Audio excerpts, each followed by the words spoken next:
Good morning, my dear students. Today we are discussing about the neuromuscular junction, neuromuscular transmission. What is the neuromuscular placards?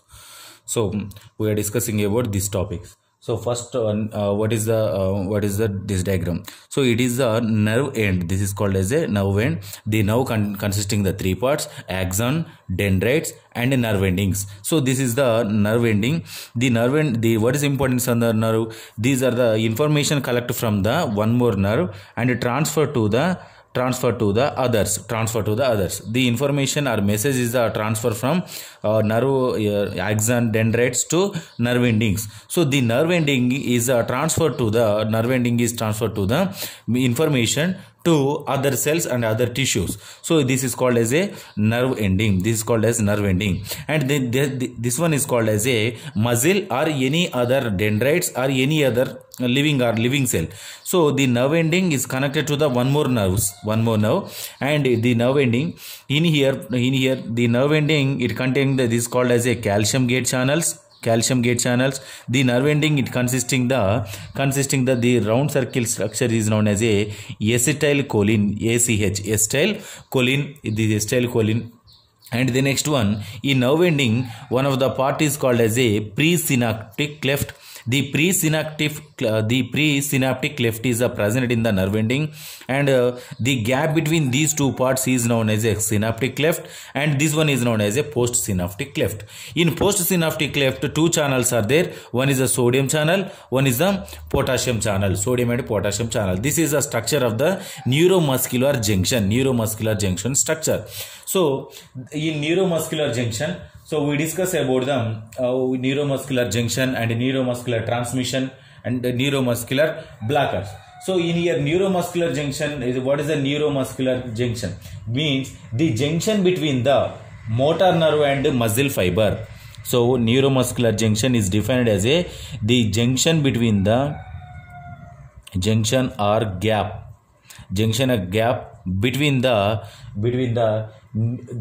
motor neuron and muscle fiber. Motor neuron and muscle fiber is known as neuromuscular junction. So this is called as a neuromuscular junction. This is called as a motor neuron, and this is called as a muscular fiber. This junction, the gap between the motor neuron and muscular fiber is known as neuromuscular junction. The neuromuscular junction is a action potential from the nerve transmitted to the muscle through the junction. In here, the neuromuscular junction is a information or message transfer from the nerve to muscle through the neuromuscular junction. And the next one, in here, in neuromuscular junction, we have observed the three parts: presynaptic cleft, postsynaptic cleft, and synaptic cleft. So first we discuss about the presynaptic cleft. So what is the presynaptic cleft? The presynaptic cleft is the neurons inverting skeletal muscle fiber is motor neuron. The presynaptic cleft, it containing the motor neuron, and it store the information or message in the presynaptic cleft. In presynaptic cleft, it containing the acetylcholine also. And the next one, the presynaptic cleft is the lost the myelin sheath. So myelin sheath, the myelin sheath is cover the total body of the neuron, but in the presynaptic cleft, the myelin sheath is lost. The next one, each terminal expanded into the synaptic node. So it converted into the synaptic node. The synaptic node means these are the which part is the losses the myelin sheath. This part is known as a synaptic node. The next one, the presynaptic portion, it containing the motor unit. It containing the motor unit. Motor unit means transfer of message or information from body to brain. The motor unit are presented in the synaptic cleft. And the next one, the synaptic cleft, it is activated the message transfers. Message transfer activated in the presynaptic portion. Presynaptic portion. And the next one is synaptic cleft. Synaptic cleft. So what is the synaptic cleft? The junction between the nerve and muscle is known as a synaptic cleft. The synaptic cleft is how much of gap is between the presynaptic and postsynaptic? 50 to 100 nanometer. 50 to 100 nanometer wide range is presented in between of the pre and postsynaptic. See, the space is known as a presynaptic. The space is known as a synaptic cleft. So it is completely filled with the synaptic cleft is completely filled with a fluid. That fluid is known as a extracellular fluid. The extracellular fluid is present in the synaptic cleft. And the next one is it containing the acetylcholine esterase. It containing the chemicals acetylcholine esterase chemical is presented. And the next one, and upon hydrolysis of acetylcholine, it gives the acetate and choline. So what is the importance of the acetylcholine in the presynaptic space and synaptic cleft? Means the acetylcholine, it gives the information. Once releasing of the acetylcholine activate the neuromuscular junction and releasing the information from the neuron to the muscle. That is the importance of the acetylcholine. And the next one is the postsynaptic cleft. Postsynaptic cleft. So what is a postsynaptic cleft?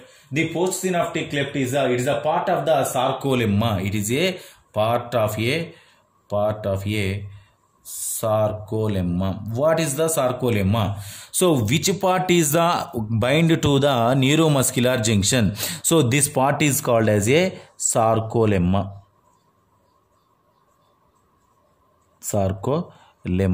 The sarcolemma is the muscle and bind to the neuromuscular junction. That part is known as a sarcolemma. This is also called as sarcolemma. This is also called as sarcolemma. It is a part of the sarcolemma under terminal of the button, under terminal of the knob, under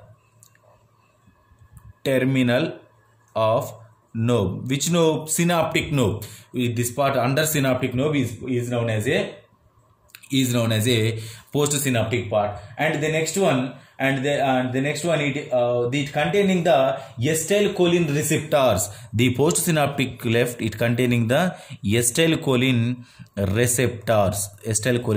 Once releasing of the acetylcholine from the presynaptic and synaptic cleft, so it catch that point in the postsynaptic cleft. That's why the acetylcholine receptors are presented in the postsynaptic cleft. Once catching of the acetylcholine from here to here, the message is a transfer from nerve ending to muscular junction. And not only activation of the acetylcholine receptors, the acetylcholine receptors is also activated the sodium channels. The acetylcholine receptors and activate sodium and potassium channels are presented in the postsynaptic cleft. Here sodium channels and potassium channels are also present in the postsynaptic cleft. And the next one, the acetylcholine. Once the acetylcholine is activated in the postsynaptic cleft, acetylcholine is activated in the postsynaptic cleft, and as well as the sodium and potassium channels also open and transfer the message from inner side body to outside body to inner side. And the next one, this is about the neuromuscular junction. In neuromuscular junction, how many parts? Presynaptic, synaptic, postsynaptic, and what is the importance? The next one, transmission. So what is the neuromuscular transmission? neuromuscular transmission. In neuromuscular transmission means transmission of the impulse from motor neuron to skeletal muscle. Transfer of impulse or message or information from transfer of impulse from motor neuron to muscular system or muscular fiber. So muscular fiber is known as a neurotransmission. Neurotransmission means the movement of the message from presynaptic phase to postsynaptic phase is known as a transmission of the neuromuscular transmission. So how to transfer the neuromuscular transmission? So by the three events, one is the presynaptic event, and second one is a synaptic event, and third one is a postsynaptic event. So by the performancing of the presynaptic, synaptic, postsynaptic event, so involved in the three functions, it is a transfer of the message from the neuromotor to the muscular junction. In the presynaptic place, what happened? In here, releasing the acetylcholine into the synaptic cleft. Releasing of the acetylcholine into the synaptic cleft. Here, releasing of the acetylcholine into the synaptic cleft. This dotted line is the acetylcholines from presynaptic to synaptic cleft. And at that condition, the axon depolarization will be occur.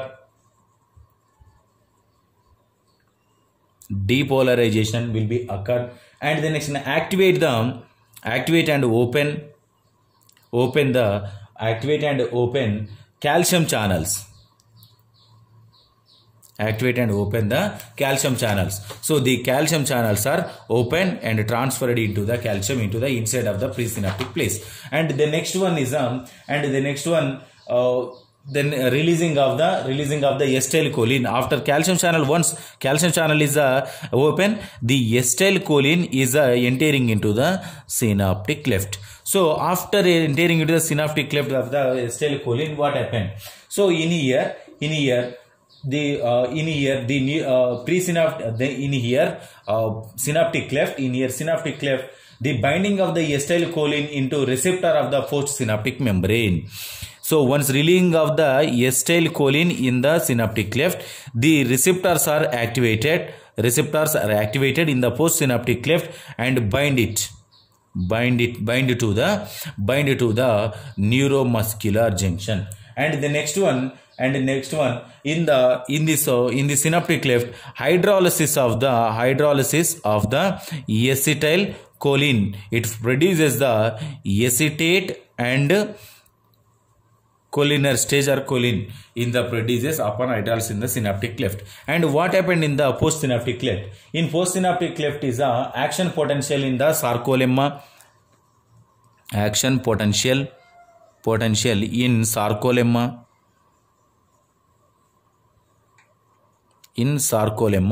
So in here acetylcholine gated ions are open. Acetylcholine ion channels are open, and the next one ion channels are open, and the next one sodium channels, potassium channels are open. Sodium channels and potassium channels are open, and catch the acetylcholine in the muscle. So this is a neurotransmission. So how to transfer the presynaptic to postsynaptic is known as the neurotransmission. The next one is the blockers, neurotransmission blockers. So neurotransmission blockers. So in here the neurotransmission blockers. So it is the stopping of the neurotransmission.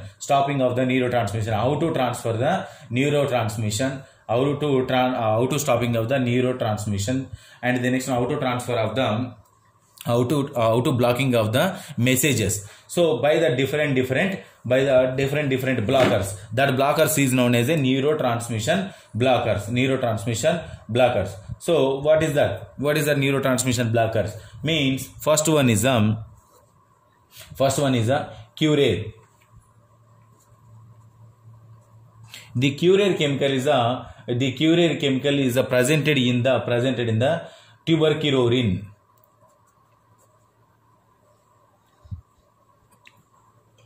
Tuberculorin, dituberculorin or tuberculorin. It is present in the cobra. It is the snake venom. Snake venom also, it is the blocking of the neuromuscular transmission. There is no chance for the transfer of the messages from one place to another place by the D-tuberculorin. And the second one is the acetylcholine receptors blocking agents. Acetylcholine receptors blocking agents. The acetylcholine receptors blocking agents also it is the transfer of the messages blocking. And the next one, third one is known as a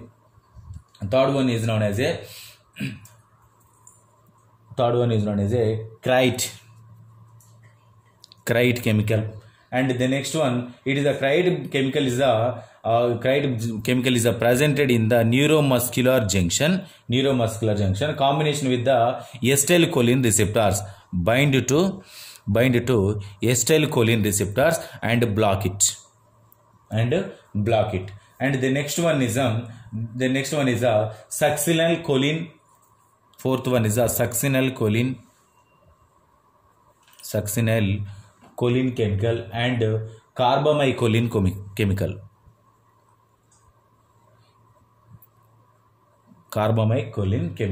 So this one is also this one is blocking the postsynaptic cleft.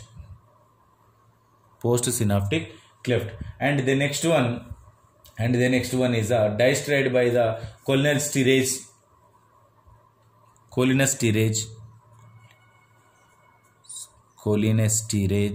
The cholinesterase also blocking the depolarization.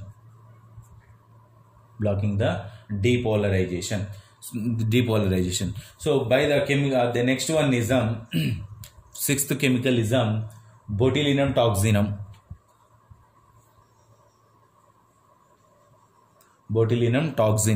The botulinum toxin and derived from the bacteria. It produced from the bacteria. Which bacteria? Clostridium tetani.